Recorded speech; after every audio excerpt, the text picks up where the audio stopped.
All of a sudden, when the army is about very close, about 100 yards, they say, it seems like a fairy tale, doesn't it? It starts smiling and it says, I see. I see them. You tell it to any faith, fairy tale.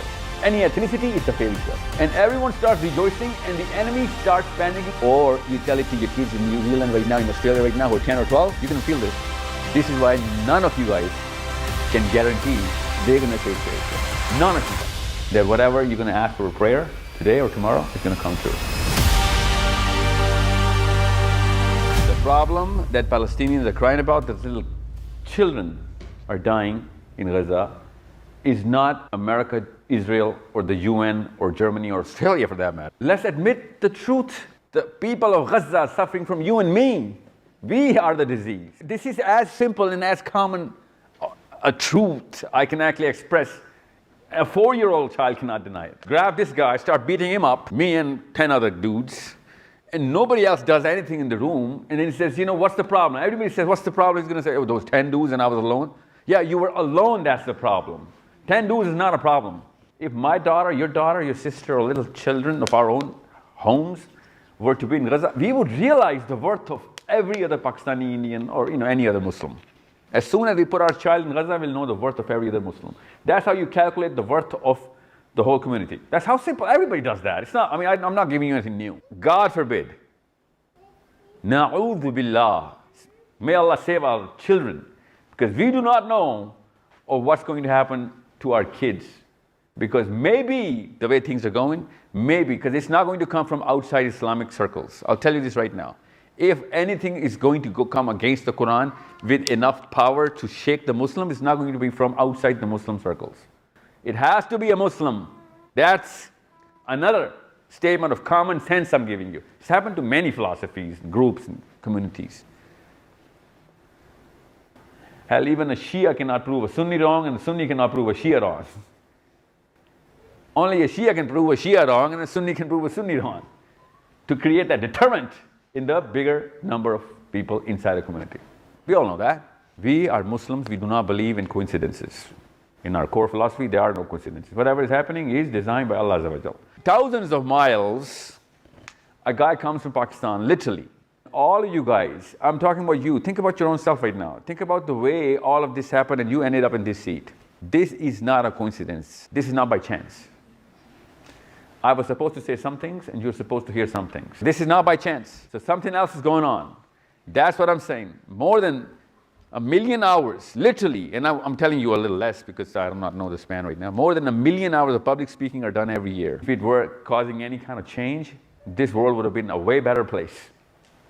So most of the public speaking sessions go to waste because they do not invoke two things. One, they do not install the right philosophical nodes, and number two, they don't really try to hit the right psychological nodes. I am going to use our common philosophy so I don't have to do that much work. I'm going to invoke the Sirah all the time, the life of the Prophet ﷺ, and I'm going to try and get you connected to that aura, that power that we all gain from through our Prophet ﷺ. Let me tell you a little story. Tell me what it means to you. Because in current day and age, I am guessing you're not going to get it. There's this big desert. Imagine that. Imagine this desert in which there's an army, Muslim army, who is looking ahead at the enemy, which is 3 times the number. There are 3,100 Muslim soldiers and about 10,000 enemy. Strong, well-built, shining silver armor coming the Muslim way. And this Muslim leader, Nu'man radiallahu anhu, okay, that's his name. He's standing with the flag in his hand, grounded in the sand, and is staring right inside those shining armor of that enemy. All the Muslim soldiers are waiting when Nu'man is going to give the order. And I'm going to ask you the most simple question, no trick questions here. This is Islam, and this is how far we are from it, and this is why. I'll tell you, all women, you're going to feel this. This is why none of you guys can guarantee, none of you guys, that whatever you're going to ask for a prayer today or tomorrow is going to come true. If anything, all of us can guarantee that most of our prayers are not going to come true. And that's exactly what we're all actually thinking to our own selves alone on the Jainamaz every single day. We have lost the faith in our own prayers.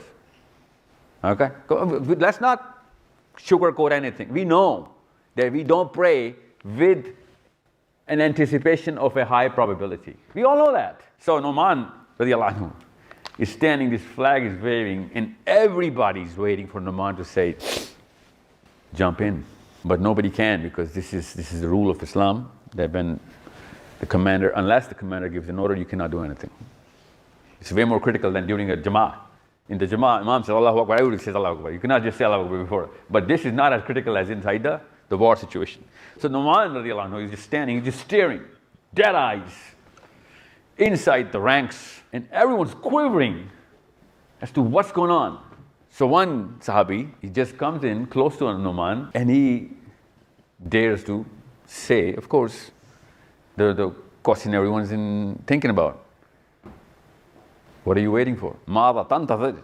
Mada tantazir. He hears it 3 times. Tantazir. And then he looks back. And then he looks up. And then he starts staring. And the enemy comes 300 yards inside the range. I was 12 or 13 when I heard this story. And I asked a simple question to my teacher. He was a Yemeni. And I asked him, because he was narrating, and he was, this dude had this habit of just going into the details. I'm not going into the details, okay? I'm just building up so that everybody gets connected.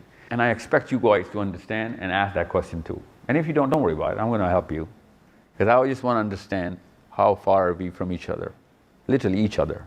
Right now, right here. So, after the 3rd time this guy asks, Nu'man says, radiallahu anhu says, La ara riyaha, awnillah.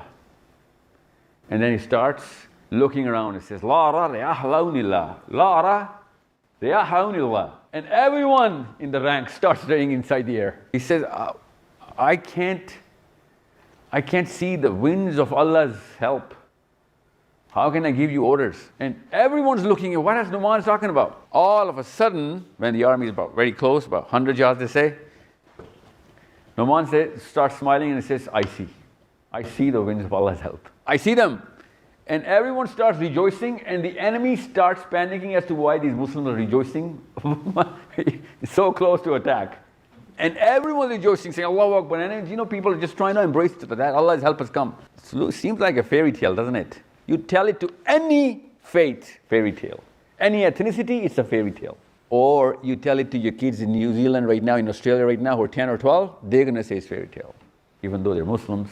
Now tell me something, before I assume that you know what it means. What did Nu'man mean?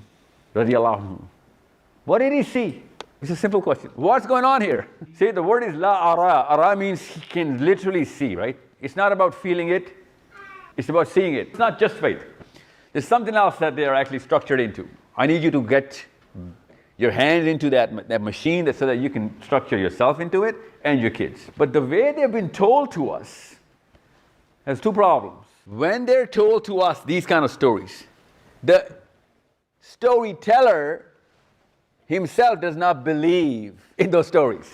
The Muslim does not even believe. Because if you're going to ask him, how did Ali ibn Abi Talib did this?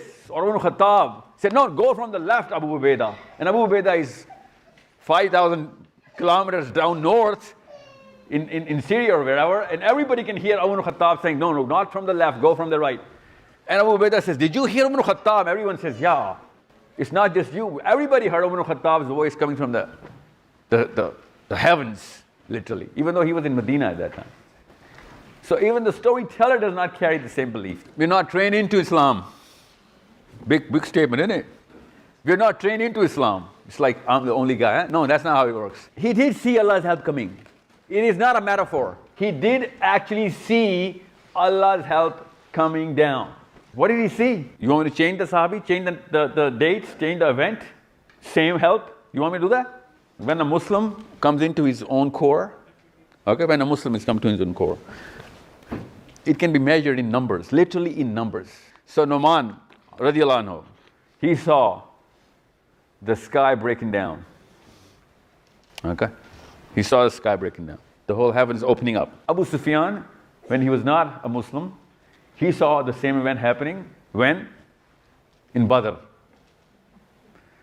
And you know what? He's the first man to cry. Jibreel has come for that heir of Muhammad. And then the Sahabas looked up and saw all the angels descending down. Okay, so it's not just the faith. It's not just the faith that you can see things. When Muslims are going to be in their own, which is their whole substance, their element, your element, the whole world's going to see. That's the problem. We're not primed to believe. I'm telling you, half of your brain does not even believe me right now, right here. Half of your brain. And the rest of the half is trying to convince the half of the brain that, yeah, you know what? It could be right. Because it is written. That's how big the problem is.